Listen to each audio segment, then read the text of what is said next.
Voglio tanto per non cambiare oggi a casa mia si mangia ancora pesce. Un bello mezzo pacco irrigato con coccio locale. Mamma mia, ma sono a capri. Tengo proprio mare mucca. Che spettacolo, veramente. Poi dite vicino a me che io mangio sempre pesce. Ma ditemi voi come fate a non mangiare sempre pesce? Perché la tavola senza pesce subito fornisce, ma veramente è così, ragazzi. Allora, io voglio dire una cosa, prima che mi mangio questo mezzo paccatino.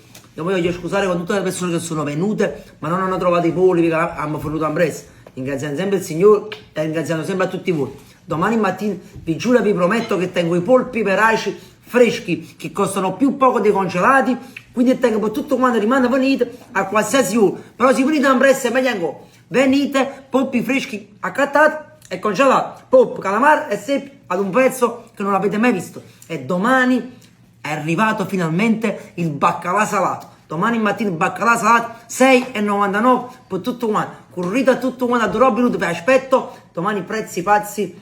Io mo non so che dire, la verità, volessi ricevere una bella cosa, però dovete aspettare altri 3-4 giorni, perché sta per arrivare una bomba atomica, ma una bomba che resterete sbalorditi. Un bacio a tutti, ciao, voglio.